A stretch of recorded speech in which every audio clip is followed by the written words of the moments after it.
Ce que je vais dire est inconfortable, et c'est pour ça que personne ne te le dit. Les gens préfèrent rester dans l'illusion, plutôt que d'accepter la réalité. Mais une fois que tu vois clair, tout change. Regardons pourquoi. Partie 1. L'anatomie silencieuse de la vulnérabilité. L'humanité opère sur une fréquence primordiale que la civilisation moderne feint d'avoir oubliée, mais qui dicte absolument chaque interaction humaine, la lecture des asymétries de pouvoir. Depuis l'aube des temps, notre cerveau reptilien est programmé pour scanner notre environnement, non pas pour y trouver de la poésie ou de la beauté, mais pour y déceler des menaces, des opportunités et surtout des faiblesses.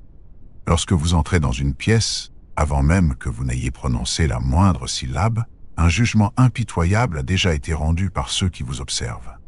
Votre posture, l'hésitation dans votre regard, la microtension dans votre mâchoire, la façon dont vous occupez ou fuyez l'espace, tout cela constitue une symphonie silencieuse de données psychologiques que les autres décodent inconsciemment. Vous pensez peut-être que vos doutes intérieurs sont invisibles, cachés sous le vernis de vos vêtements de marque ou derrière un sourire poli, mais pour un œil aiguisé, votre vulnérabilité hurle votre véritable statut. La grande illusion de notre époque est de croire que la vulnérabilité est une force qu'il faut afficher librement. Les médias, la culture populaire et les charlatans du développement personnel vous vendent le mythe séduisant selon lequel montrer vos failles vous rendrait plus humain, plus attachant. C'est un mensonge mortel dans l'arène de la création de richesses et de la conquête du pouvoir. Dans la réalité froide des mathématiques des affaires et de la hiérarchie sociale, exposer sa faiblesse ne suscite ni le respect ni l'admiration. Cela agit comme une goutte de sang dans un océan infesté de requins.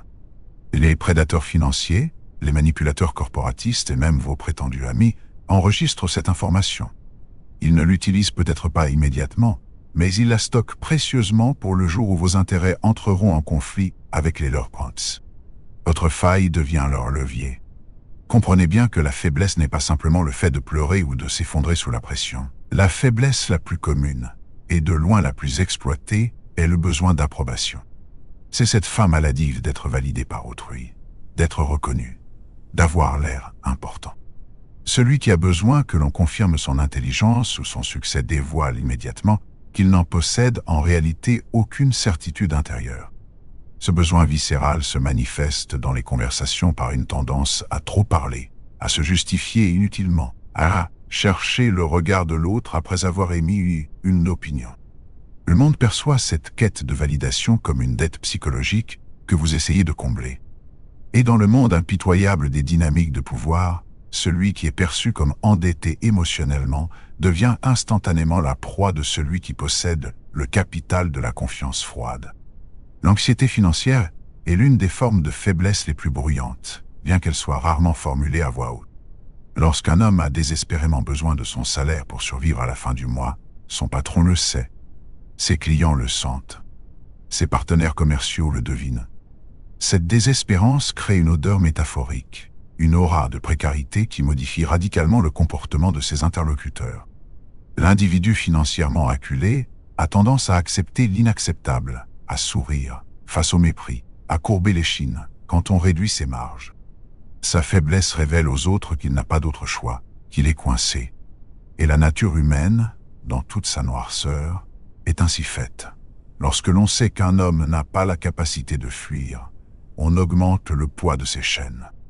Il existe également une faiblesse liée à l'incapacité de tolérer le silence et le vide. Dans une négociation ou une simple discussion à fort enjeu, la personne nerveuse comblera chaque blanc par des mots inutiles, offrant ainsi des concessions sans même qu'on les lui demande. Le silence est le territoire des forts. Ceux qui ne peuvent le supporter démontrent une instabilité interne, un inconfort face à eux-mêmes. En parlant trop pour dissiper le malaise, vous ne faites pas que livrer des informations tactiques précieuses. Vous indiquez à l'autre partie que votre centre de gravité émotionnelle est facilement déstabilisable. Vous leur montrez exactement où appuyer pour vous faire perdre le contrôle. La réactivité émotionnelle est une autre trahison de votre souveraineté intérieure.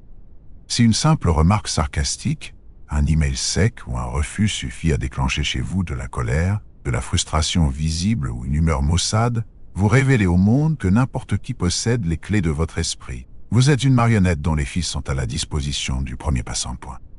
Les individus au sommet de la pyramide financière et sociale observent cette réactivité avec un mépris silencieux. Pour eux, un esprit qui ne peut contenir ses propres tempêtes est un esprit incapable de gérer la complexité, l'incertitude et la violence des marchés ou des grandes responsabilités. Votre colère n'intimide pas les puissants, elle les rassure sur le fait que vous n'êtes pas un concurrent sérieux. Ce que votre faiblesse raconte aux autres, c'est l'histoire de vos priorités non maîtrisées. Elle indique que vous valorisez le confort immédiat au-delà de la victoire à long terme. La personne faible est celle qui cède à la gratification instantanée. Qu'il s'agisse d'acheter un objet inutile pour apaiser une angoisse, de manger pour fuir le stress, ou d'abandonner une tâche ardue parce que la douleur momentanée surpasse sa vision du futur. Les personnes qui réussissent lisent cette incapacité à différer la récompense comme un manque total de discipline. Ils savent que s'associer avec vous est un risque, car à la première véritable épreuve, à la première période de vache maigre, votre intolérance à l'inconfort vous poussera à saboter l'entreprise commune pour chercher un soulagement rapide. Finalement, votre physiologie elle-même est un livre ouvert. La fuite du regard face à la confrontation, la voix qui monte dans les aigus lorsqu'elle est défiée, les mouvements parasites des mains, tout votre système nerveux central conspire pour révéler votre véritable rang dans la hiérarchie de la compétence et du pouvoir. Les élites se reconnaissent entre elles non pas à l'étalage de leurs biens matériels, mais à cette lenteur mesurée, à cette économie de mouvement qui signale une absence totale de menaces perçues. Celui qui bouge vite, qui réagit vite, qui s'excuse vite, communique au monde qu'il évolue dans un environnement hostile qu'il ne domine pas. Il crie à son entourage qu'il est un subalterne dans le grand jeu de la vie. Il est impératif de réaliser que vous êtes constamment jaugé, évalué et classé. Le monde ne vous accordera jamais la valeur que vous pensez mériter en théorie.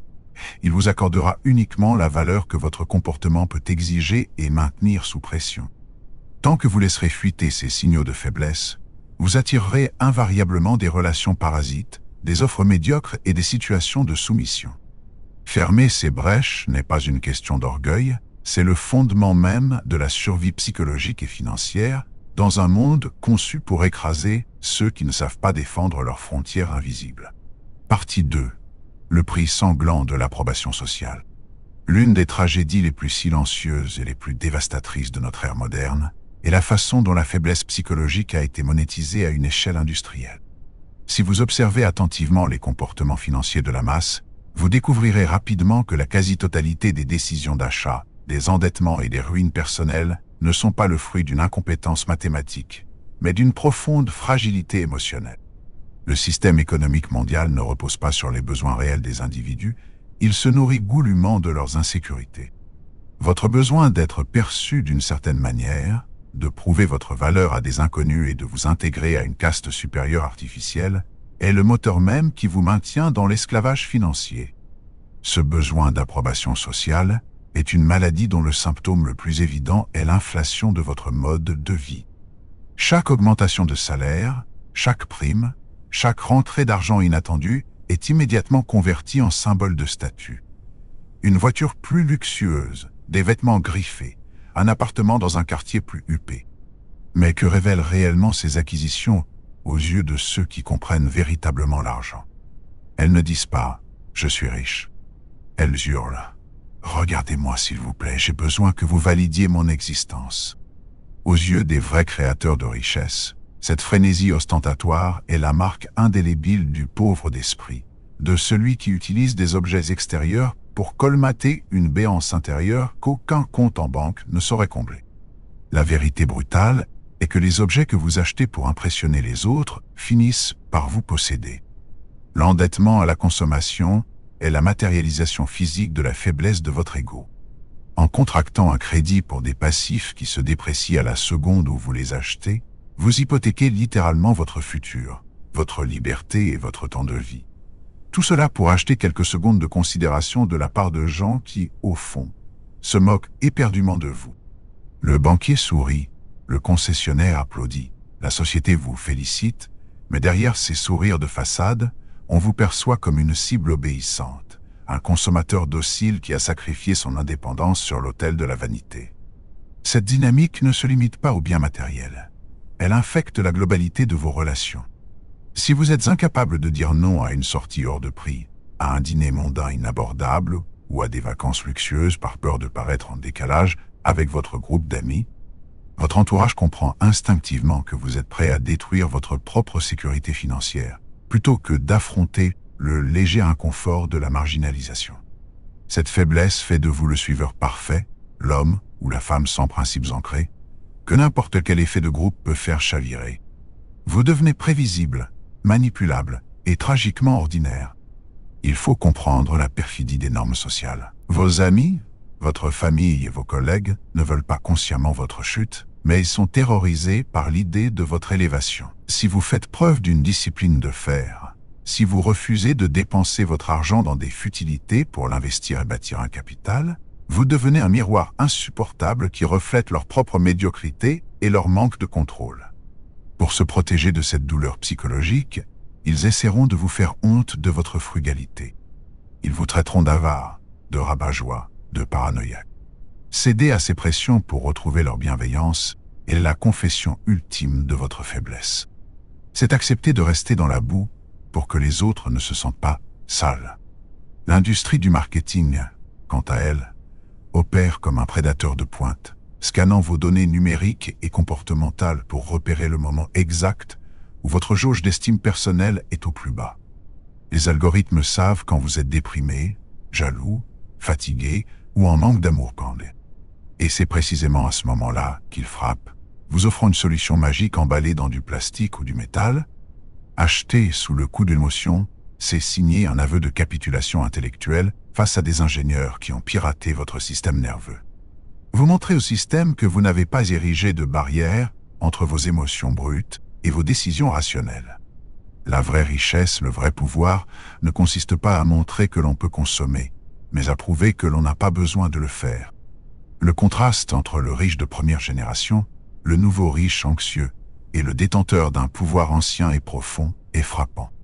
Le second navigue dans le monde avec une discrétion absolue, presque arrogante. Il ne porte pas de logos. Il ne s'excuse pas de ne pas participer au cirque social, car il sait que son influence réside dans les actifs qu'il contrôle, et non dans l'approbation du passant. En affichant désespérément vos biens, vous révélez aux autres que vous ne possédez pas ce pouvoir intrinsèque, et que votre statut pourrait s'effondrer demain si l'on vous retirait vos artifices. Ceux qui comprennent la nature humaine utilisent cette faille contre vous, dans le monde professionnel.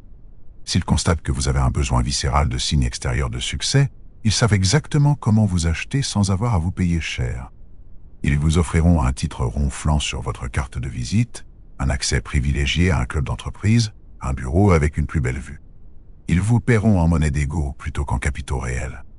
Et parce que votre besoin d'approbation est plus fort que votre intelligence financière, vous accepterez ce marché de dupes, travaillant 10 heures par jour en échange d'une illusion de prestige, pendant qu'ils s'enrichiront sur votre dos. Se libérer de ce besoin d'approbation requiert une violence psychologique majeure envers soi-même. Il s'agit de tuer l'enfant en vous qui cherche les applaudissements et d'embrasser l'ombre. Tant que l'opinion d'un père, d'un voisin ou d'un inconnu sur les réseaux sociaux aura la moindre influence sur l'allocation de vos ressources ou de votre temps, vous resterez une proie. Votre compte bancaire, votre patrimoine et votre paix mentale seront perpétuellement siphonnés pour payer la taxe de la validation sociale. C'est un prix sanglant, un impôt sur la faiblesse que l'élite se fait un plaisir de prélever chaque jour sur la masse inconsciente. Partie 3. La négociation et l'odeur du désespoir. Dans le théâtre brutal des relations humaines, de la création de richesses et des affaires, chaque interaction significative est, par essence, une négociation. Qu'il s'agisse de discuter de votre salaire, de signer un contrat d'envergure, ou même de fixer les termes implicites d'une relation personnelle, le résultat final est rarement le reflet de ce qui est juste, mais toujours l'exact reflet de l'équilibre des forces en présence. Dans cette arène, la faiblesse ne pardonne jamais. Et la forme de faiblesse la plus toxique, celle qui détruit les empires et ruine les carrières, est l'odeur du désespoir. Le besoin absolu de conclure l'accord, d'obtenir le poste ou de sécuriser l'argent, est une phéromone psychologique que l'autre partie détecte instantanément. Lorsque vous arrivez à la table des négociations avec une urgence interne, vous êtes déjà vaincu avant même d'avoir ouvert la bouche. Le désespoir altère votre rythme, votre ton et votre physiologie pensée. Vous parlez un peu trop vite, vous vous empressez d'accepter la première offre en redoutant qu'elle ne soit retirée, ou vous tentez misérablement de masquer votre anxiété par une agressivité théâtrale qui sonne faux. L'autre partie, si elle possède la moindre acuité intellectuelle, sent que vous êtes adossé au mur. Elle comprend que votre capacité à refuser est inexistante. Et la règle d'or de la négociation est la suivante. Si vous ne pouvez pas vous lever de la table et partir, vous ne négociez pas, vous mendiez. C'est ici que l'absence de ce que les anglo-saxons appellent le « fuck you money » prend toute sa dimension dramatique. Ce terme vulgaire cache une vérité philosophique profonde. Le véritable capital n'est pas fait pour acheter des choses. Il est fait pour acheter la capacité de dire non. Si vous êtes submergé par vos charges mensuelles, si vous n'avez pas de réserve d'urgence, votre posture professionnelle entière est corrompue par la peur. Votre employeur ou votre client lit cette peur dans votre réticence à imposer des limites, dans vos heures supplémentaires non rémunérées et dans votre incapacité à défendre la valeur de votre travail. Ils savent qu'ils peuvent resserrer les taux, baisser vos tarifs ou ignorer vos revendications, car votre faiblesse financière garantit votre soumission. L'erreur fatale des esprits faibles est de croire en la bienveillance du marché ou en l'empathie du partenaire d'affaires. Ils pensent naïvement que s'ils exposent leurs difficultés, « j'ai vraiment besoin de ce contrat en ce moment » ou « j'ai une famille à nourrir », l'autre partie sera prise de compassion et fera une offre équitable. C'est une incompréhension vertigineuse de la nature humaine et des mécanismes du capitalisme.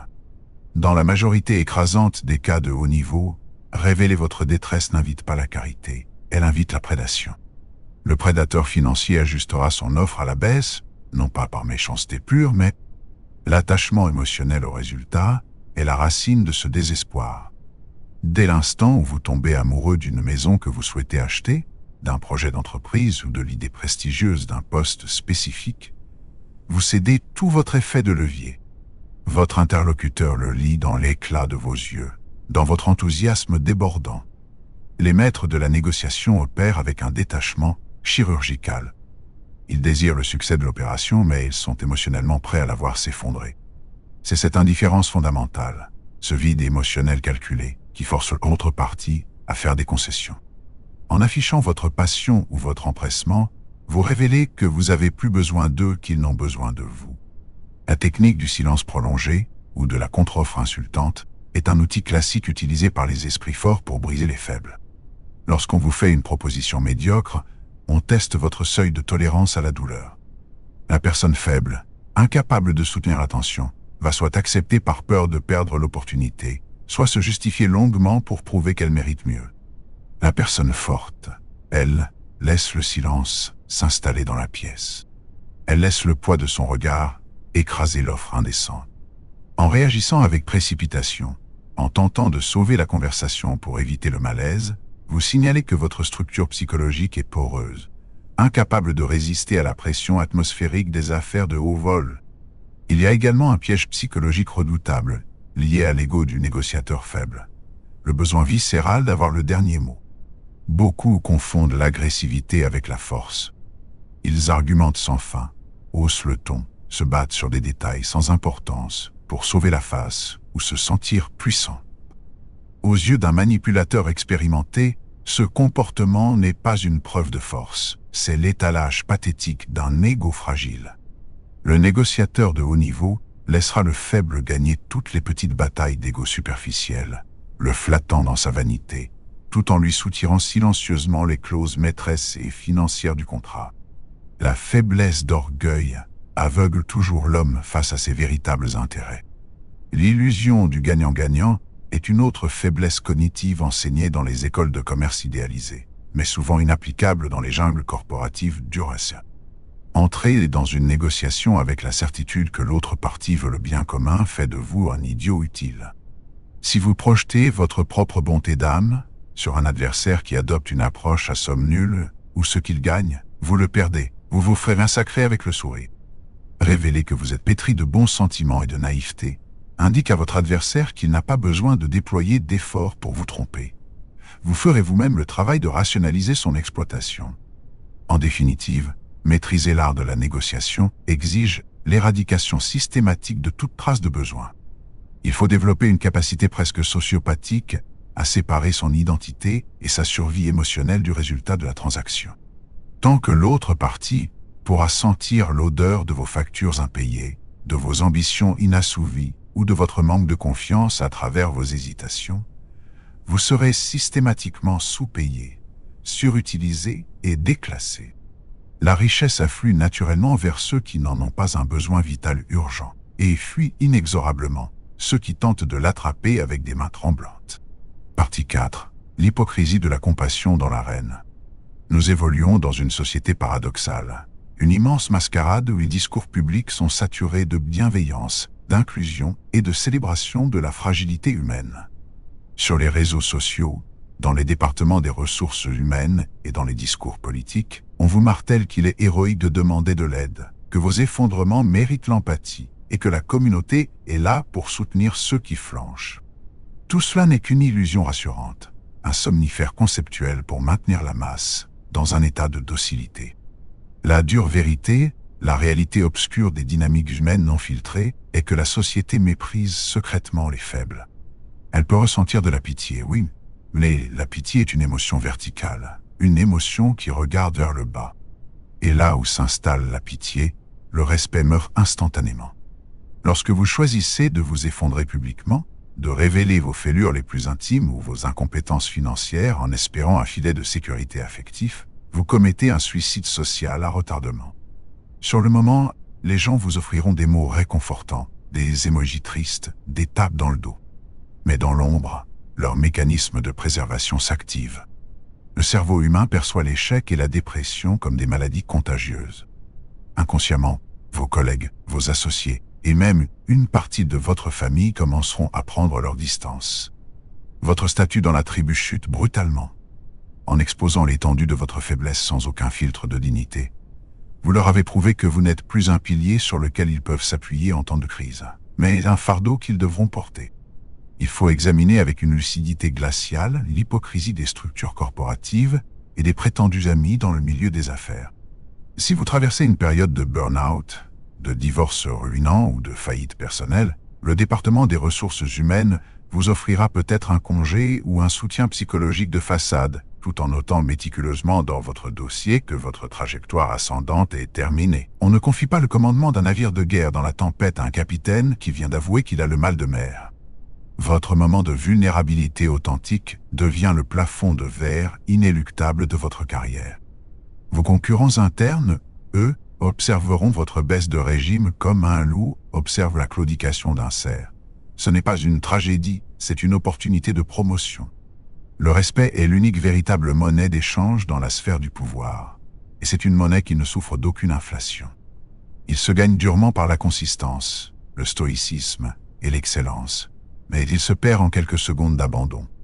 Lorsque vous criez à l'aide de manière désespérée au lieu de résoudre vos problèmes en silence, vous brisez la mythologie de compétences que vous aviez construite autour de votre personne. Même si vous vous relevez par la suite, le regard des autres aura changé. Ils se souviendront éternellement du jour où ils ont vu derrière votre masque d'assurance un enfant terrifié. Vous serez toléré, peut-être aidé, mais vous ne serez plus jamais craint ni profondément respecté. L'autorité véritable est incompatible avec la lamentation publique pure. C'est dans l'épreuve financière absolue que cette hypocrisie se manifeste avec la plus grande brutalité. L'adage dit vrai, le succès a des dizaines de pères, mais l'échec est orphelin. Quand l'argent coule à flot, que vous régalez votre entourage et que votre aura de réussite attire la lumière, votre carnet d'adresses est rempli de prétendus alliés indéfectibles. Mais le jour où la rumeur de votre illiquidité se répand, le jour où vous n'avez plus de valeur utilitaire à échanger, la symphonie des téléphones s'arrête net. Le silence qui entoure la chute d'un homme est d'une violence assourdissante. Ce vide n'est pas de la malveillance pure, c'est simplement le marché social qui ajuste le prix de votre action à zéro, car votre faiblesse a anéanti votre valeur perçue. Il est vital de faire la distinction entre la vulnérabilité tactique et l'impuissance fondamentale. Les grands leaders utilisent parfois la vulnérabilité de manière calculée. Ils avouent une petite erreur passée ou une faille mineure pour paraître plus humain et tisser de la confiance. Mais il s'agit d'une faille qu'ils maîtrisent totalement, racontée depuis une position de force incontestable. C'est l'équivalent d'un tigre qui montre son ventre. Ce n'est pas un signe de faiblesse, c'est l'expression absolue de sa domination de l'environnement. La personne faible, à l'inverse, dévoile son impuissance en temps réel, pris de panique. Elle espère être sauvée. C'est cette différence millimétrique qui sépare l'homme d'État de la victime sacrificielle dans l'arène. Le mythe du filet de sécurité est le plus grand générateur de faiblesse moderne. Pensez que l'État, vos parents ou vos partenaires, viendront invariablement vous repêcher si vous tombez vous ramollis. Cette croyance vous empêche de développer l'urgence vitale et l'agressivité nécessaires pour bâtir un véritable empire personnel, inattaquable. Ceux qui opèrent sans filet de sécurité dégagent une intensité que le reste du monde trouve déconcertante, parfois terrifiante, mais infiniment respectable. En vous reposant mentalement sur l'idée que quelqu'un viendra essuyer vos larmes ou payer vos dettes, vous émettez une vibration d'infantilité que les hommes et les femmes de pouvoir rejettent viscéralement. La compassion du monde est conditionnelle, volatile et profondément cynique. On vous aidera peut-être à vous relever de la poussière une fois, pour satisfaire l'ego du sauveur de celui qui vous tend la main. Mais devenez un nécessiteux chronique, devenez celui qui trébuche constamment sur ses propres erreurs émotionnelles, et la compassion se transformera en agacement, puis en dégoût. Le monde tolère l'accident, il est la complaisance dans la défaite. Votre faiblesse chronique force les autres à faire un choix inconfortable, être parasité par votre négativité, ou couper les ponts avec vous pour protéger leur propre trajectoire. Finalement, vous devez accepter que, dans l'ombre de la condition humaine, vous n'êtes jugé que sur votre utilité et votre résilience. Tout le reste n'est que de la poésie pour consoler les perdants. Refusez de participer à cette culture de la confession pathétique. Comprenez que chaque plainte qui franchit vos lèvres, chaque étalage de vos faiblesses financières ou psychologiques devant ceux qui n'ont pas le pouvoir de les régler, est une balle que vous chargez vous-même dans l'arme de vos futurs détracteurs. Gardez vos blessures pour vous, soignez-les dans l'ombre, et ne retournez dans la lumière que lorsque vous êtes à nouveau capable de porter l'armure sans vaciller. Partie 5. L'art de l'impénétrabilité et la maîtrise du pouvoir. Puisque le monde est une arène de prédateurs opportunistes et de lecteurs d'âmes impitoyables, la seule réponse rationnelle et puissante consiste à devenir l'architecte de votre propre impénétrabilité. Il ne s'agit pas de nier l'existence de vos doutes, de vos peurs ou de vos douleurs intérieures. Cela serait une folie d'arrogance, mais de maîtriser absolument la frontière qui sépare votre chaos interne de sa projection externe. C'est la quintessence du stoïcisme appliqué à la réalité moderne du pouvoir et de l'argent. Construire une forteresse psychologique si hermétique que personne ne peut savoir si vos coffres débordent d'or ou si vous préparez votre prochain coup dans l'obscurité totale d'une nuit sans étoiles. La première pierre de cet édifice est l'adoption d'une omerta personnelle inébranlable. Vous devez instituer la loi du silence sur vos luttes intimes, vos paniques financières et vos conflits d'ego. Ne vous plaignez jamais. N'expliquez jamais. Lorsque vous subissez un revers foudroyant, une trahison en affaires ou une perte sèche sur les marchés, absorbez le choc physiquement sans laisser votre visage ou vos mots trahir l'impact. Ce faisant, vous privez l'adversaire ou le public du plaisir de vous voir vaciller. Le silence face à l'adversité crée une aura de mystère et d'inviolabilité.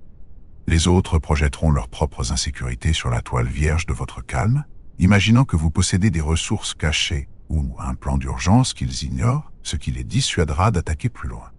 Le pouvoir véritable naît de cette alchimie redoutable qui consiste à transmuter l'énergie de la faiblesse en un moteur d'action à froid. Chaque fois que vous ressentez le besoin de validation, la peur du manque ou la frustration, au lieu de l'exorciser en parlant ou en consommant, laissez cette énergie brûler à l'intérieur. Utilisez-la comme carburant pour travailler avec une sauvagerie silencieuse et méthodique. L'élite mondiale ne se débarrasse pas du stress par des thérapies de groupe ou des achats impulsifs. Elle le canalise dans la concentration brutale de l'exécution de ses objectifs. En refusant les soupapes de sécurité que la société vous offre pour décompresser, vous accumulez une pression intérieure qui, bien orientée, produit des résultats d'une magnitude exceptionnelle. Dans vos interactions sociales et professionnelles, l'art de l'impénétrabilité se traduit par l'économie des mots et l'inversion du besoin. Au lieu d'essayer de convaincre les autres de votre valeur par de longs discours argumentés, apprenez à faire un pas en arrière. Devenez celui qui écoute intensément, celui qui pose les questions froides, celui qui juge sans en avoir l'air. Celui qui parle le moins détient toujours le contrôle de la dynamique, car il révèle le minimum d'informations sur ses propres désirs, tout en incitant l'autre à combler le vide en se mettant à nouer. En supprimant vos signaux de besoin d'approbation, vous retournez la gravité sociale. Ce n'est plus vous qui cherchez à être accepté, ce sont les autres qui commencent à travailler dur pour obtenir votre validation à vous. Sur le plan de la psychologie de l'argent, cette maîtrise exige une discipline spartiate, presque monastique, par rapport à l'étalage de la richesse.